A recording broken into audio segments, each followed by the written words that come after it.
Buenos días. A continuación, me permito leer las palabras escritas por el señor expresidente de la República de Colombia, doctor Álvaro Uribe Vélez, presidente fundador del Partido Centro Democrático, quien al estar preso injustamente no puede acompañar a Miguel, a su familia y al pueblo colombiano en este acto. Abro comillas. Miguel Uribe, sacrificaron el árbol fresco del jardín de la democracia. Dispusieron de la vida de un gran patriota, de quien dedicó su juventud a amar a Colombia. Martirizaron a su familia. Eliminaron el gran esposo, el gran padre, al gran hermano, al gran hijo. Nos quitaron al joven estudioso, de carácter firme, de crítica argumentativa, de proposición soportada en razones. Nosotros no decidimos quién tiene derecho a vivir.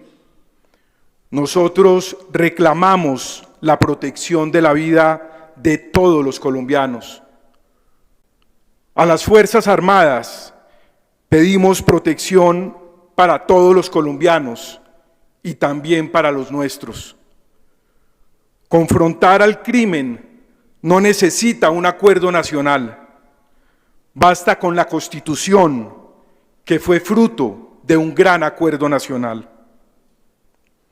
Creemos en la razón, en su exposición, pero no en la sinrazón de la violencia, ni en las arengas que la estimulan, que con rabia todo lo inculpan al pasado y siembran y atizan resentimiento con la narrativa que distorsiona la historia o inventan lo que no sucedió.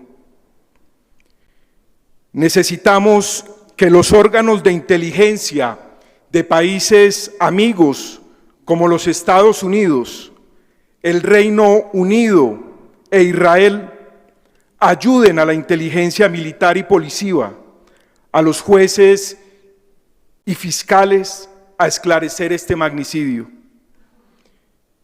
Esclarecer la autoría intelectual de este crimen es una necesidad que no nos devolverá a Miguel, pero ayudará a aterrar al delincuente.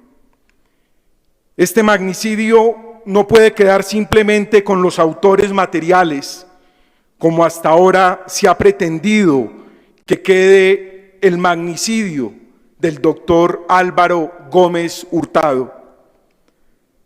Asesinaron a Miguel, que ejercía la oposición crítica y razonada, con la instigación de la venganza inducida por el presidente de la República, que encontró como muletilla acusar de asesino y torturador al expresidente Turbay, abuelo de nuestro mártir.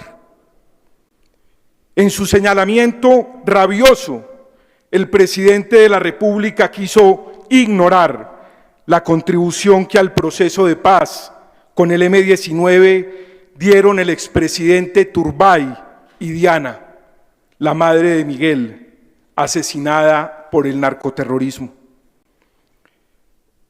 En la historia del magnicidio de nuestra patria ha habido odios políticos y acciones criminales, pero estamos ante el caso excepcional del discurso presidencial instigador.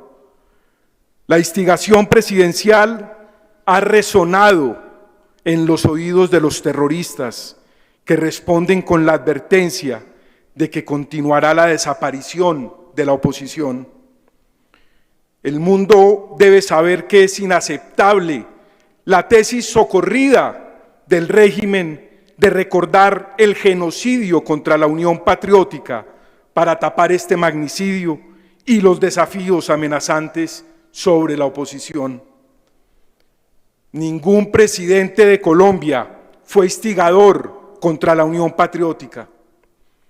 Durante mi ejercicio presidencial, Los dirigentes de la oposición, como los entonces senadores Gustavo Petro y Piedad Córdoba, tuvieron las mismas garantías de seguridad que mis más cercanos colaboradores. Ninguno fue asesinado. Recuerdo que por informes de posibles amenazas al entonces congresista Petro, Luis Carlos Restrepo, comisionado de paz, advirtió a los paramilitares sobre el peso de la autoridad del gobierno. Me obligo a recordar, ante el argumento engañoso de la instigación del presidente de la República, que durante mi desempeño como gobernador de Antioquia fueron eficazmente protegidos los diputados de la Unión Patriótica. El mundo debe saber que Miguel era un ejemplo de oposición democrática leal. Él, como nuestro partido y las fuerzas democráticas de Colombia, nunca apeló a la combinación de las formas de lucha, a diferencia de algunos miembros de la Unión Patriótica que promovían el secuestro, participaban de órdenes de asesinato, pero se sentían con derecho a imponerse sobre la democracia.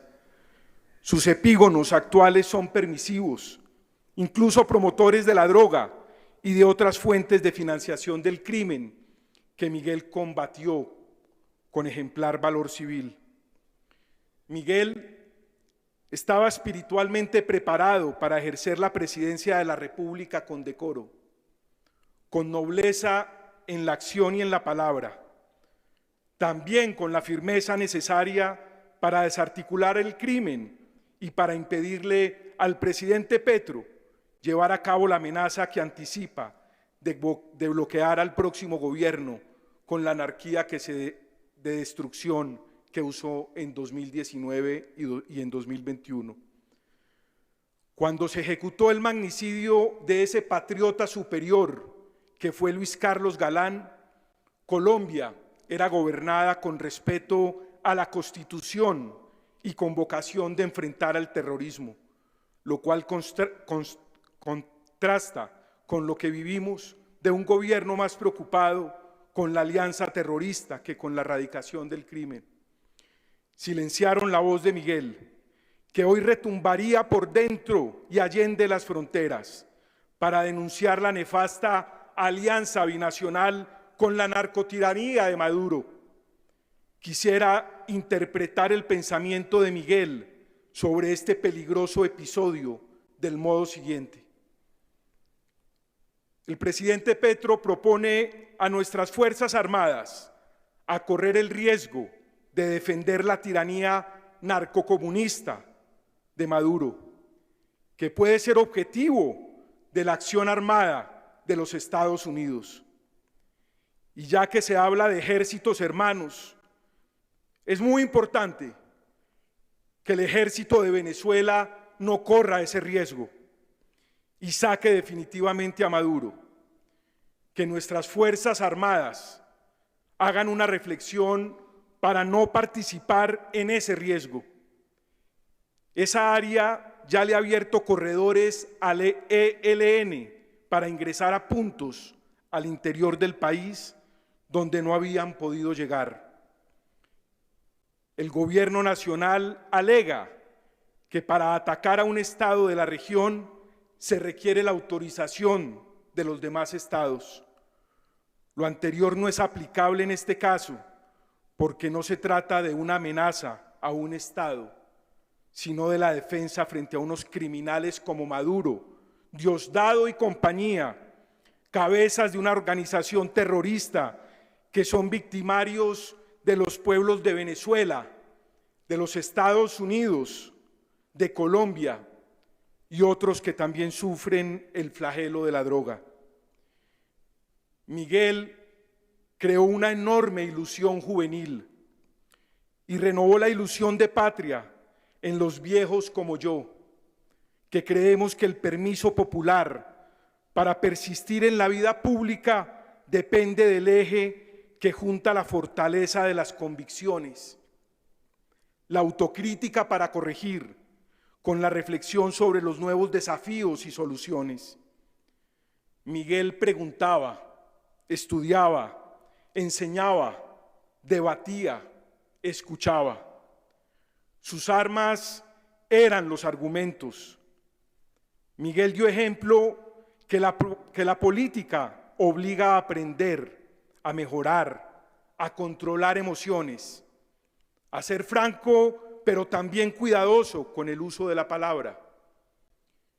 Miguel fue espontáneo, rápido, también reflexivo. Su objetivo era construir. Miguel fue prudente, pero no dejó de expresar aquello que pensaba. La política exige el silencio que medita y la palabra que construye. Así actuaba Miguel. La política exige la paciencia que aguanta y la impaciencia que empuja. Así lo entendió Miguel. Miguel fue un artesano político excepcional, de alta gama. Su entusiasmo fue idéntico en el foro académico más exigente, en la reunión callejera o en la labor organizativa de un comité local. Las campanas que anuncian su prematura partida también son las dianas que nos convocan para dar las batallas que él libraba. María Claudia, María, Emilia, Isabela y Alejandro. Miguel siempre los hará sentir rodeados de amor, ese amor tan grande que se volvió inagotable. Miguel papá, Delia, Carolina, familia. Miguel les legó la alegría del orgullo bien merecido por su corta y fecunda existencia. Alejandro, crecerás rodeado del cariño de este gran pueblo colombiano que no tiene límites en el afecto. Desde el cielo te protegerá tu Padre con el ejército de tu abuela Diana y de tu bisabuela Nidia. Cierro comillas. Que Dios ilumine, guíe y proteja a Colombia. Y que Miguel desde el cielo nos siga ayudando a defender la libertad y la democracia de nuestra nación. Fuerza, Miguel. Muchas gracias.